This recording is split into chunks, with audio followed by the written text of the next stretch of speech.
Divisão de Homicídios. O segmento especializado da polícia que investiga mortes tem na capital federal duas missões distintas: desvendar crimes que delegacias locais não conseguiram e continuar a reduzir assassinatos em uma das regiões mais violentas do Distrito Federal.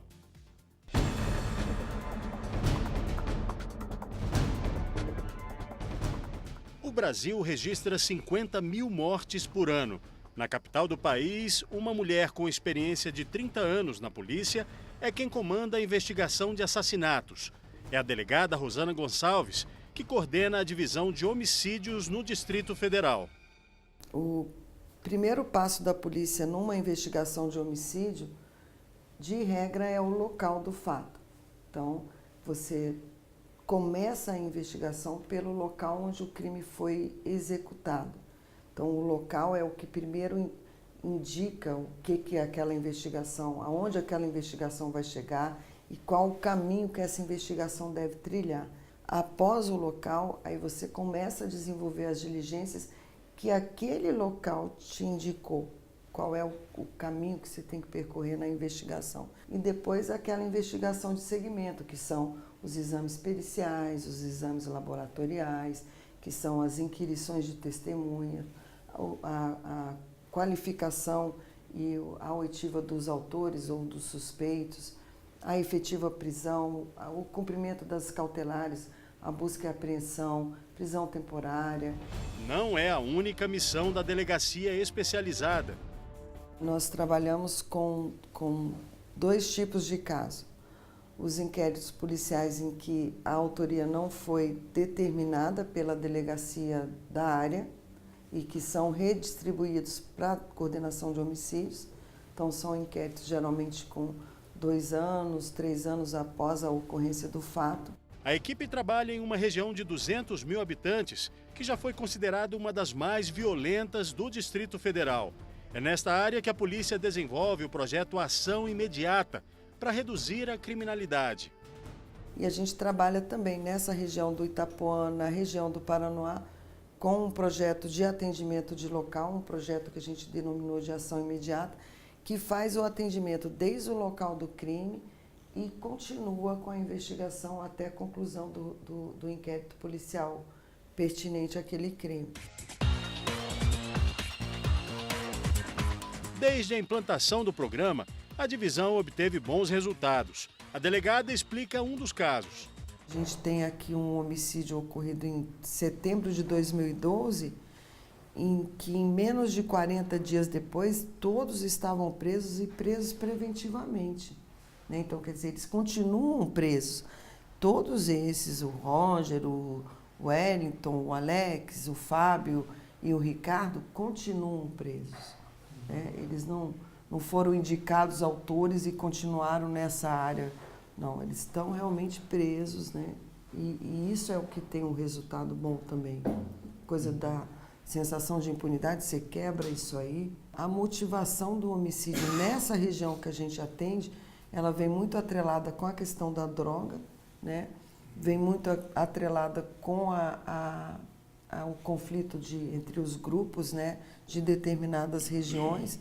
Lá a gente tem um conflito, isso acabou, mas aparece em outro, né? A coisa, ela migra. Então a gente tinha na época, quando a gente começou, um conflito muito assim, presente nessa quadra 16, quadra 26, que gerou algumas mortes. O trabalho feito na região foi avaliado. Os números apontam uma redução entre 2011 e 2013 de 24 homicídios.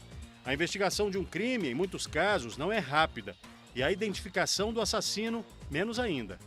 Muitas pessoas imaginam que o nosso trabalho é simplesmente coletar um material na cena do crime e que aí está tudo resolvido. Ou seja, é como se nós, num passe de mágica, pudéssemos chegar até a pessoa que cometeu o crime. Não é assim. O banco genético ele é importante pelo seguinte.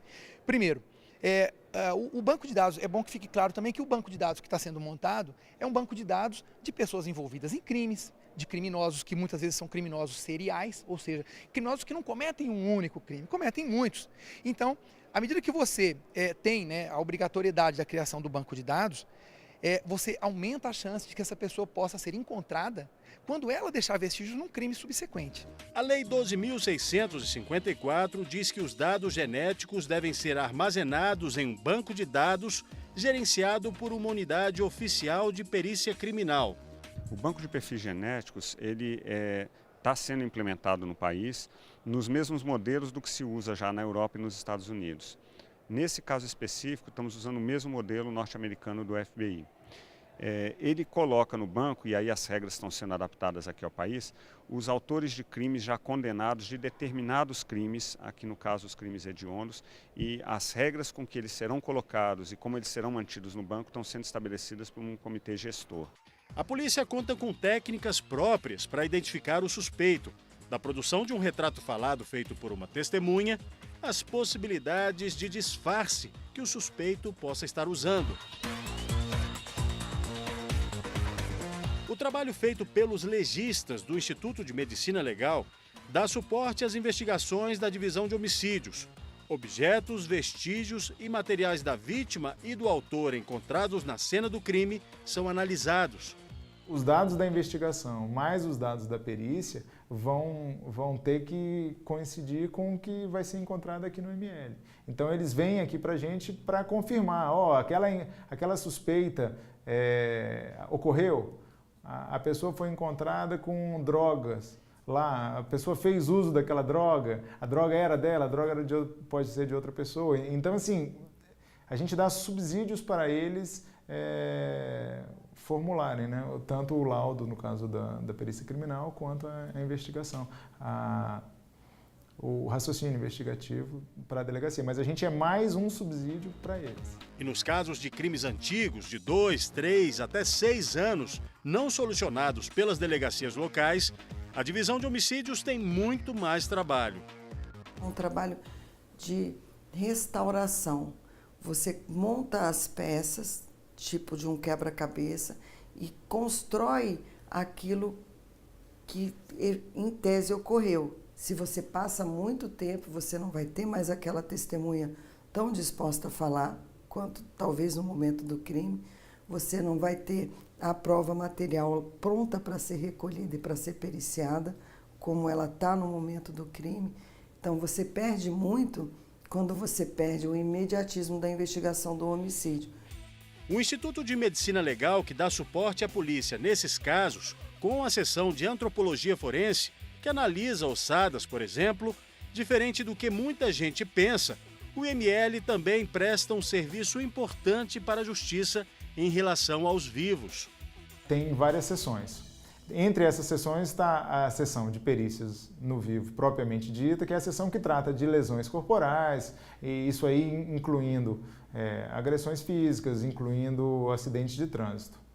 Além disso, nós temos a sexologia forense, que trata dos casos de estupro, abusos sexuais, e temos também a sessão de psicopatologia forense. Uma tentativa, né, da defesa de alegar isso, a insanidade mental. Isso não só nos casos dos crimes violentos, mas também em crimes com autoridades, né? Crimes do colarinho branco.